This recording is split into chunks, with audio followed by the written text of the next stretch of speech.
വലിയ അച്ചീവ്മെന്റ് ആയിട്ട് ഇപ്പോൾ ലൈഫിൽ നോക്കി കാണുന്ന കാര്യം എന്താ? ഞാൻ എൻ്റെ ലൈഫിൽ കണ്ടിട്ടുള്ളത് എൻ്റെ അമ്മ സന്തോഷമായിട്ടിരിക്കണം ഞാൻ കണ്ടിട്ടില്ല. ആ അമ്മയെ എനിക്ക് ഏറ്റവും കൂടുതൽ സമാധാനമായിട്ട് ഹാപ്പി ആയിട്ട് വയ്ക്കാൻ പറ്റും. അതാണ് എന്നെ സംബന്ധിച്ചിട്ട് എനിക്ക് ഏറ്റവും വലിയ അച്ചീവ്മെന്റ്. ഞാൻ ഇപ്പൊ 2 ദിവസം മാറിയപ്പോഴേ അമ്മയ്ക്ക് പ്രയാസമുണ്ട്. 2-3 ദിവസം മാറിയപ്പോഴേ അമ്മ പറഞ്ഞു, എനിക്ക് ഒരുമാതിരി പെണ്ണെ നീ ഇല്ലാതെ എനിക്ക് ഒട്ടും പറ്റാനില്ല, ഭയങ്കര ബുദ്ധിമുട്ട്, വീട് ഉറങ്ങിപ്പോയല്ല മൂങ്ങാമാളും. കല്യാണം അത് ഞങ്ങൾ രണ്ടുപേരുടെ നടത്തുള്ളൂ. എൻ്റെ വീട്ടുകാരെ ഇതിൽ പിടിച്ചിടൂല, അപ്പുൻ്റെ വീട്ടുകാരെ ഇതിൽ പിടിച്ചിടൂല. വീടും അവളുടെ വിവാഹമൊക്കെ ഒറ്റയ്ക്ക് ഒരു പെങ്കൊച്ച് നിന്ന് അവളുടെ കല്യാണത്തിന് വേണ്ടി അങ്ങോട്ട് ഇറങ്ങുക വയ്യാണ്ടാവില്ലേ ഒരു പെൺകുട്ടിക്ക് ഇത്രയും കാര്യങ്ങൾ ചെയ്തു വരുമ്പോൾ?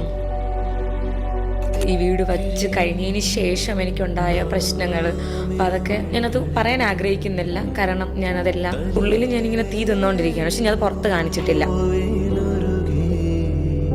എനിക്ക് ചൂഷണം ചെയ്യപ്പെട്ടേക്കാളും എനിക്ക് ഏറ്റവും ഹേർട്ടായത് എന്നെ ഏറ്റവും അറിയാമെന്ന് ഞാൻ വിശ്വസിച്ച ആളിൽ നിന്ന് എനിക്കുണ്ടായ ഇത് എനിക്കത് ഭയങ്കര ബുദ്ധിമുട്ടായി. ഗദ്ദാഫിലെ അച്ഛനുണ്ട്, ചേട്ടനുണ്ട്, എനിക്ക് ആരുമില്ല. അതാണ് എൻ്റെ കോൺഫിഡൻസ്. എനിക്ക് ആരുമില്ല. എനിക്ക് എന്തെങ്കിലും വേണമെങ്കിൽ അത് ഞാൻ ഉണ്ടാക്കണം.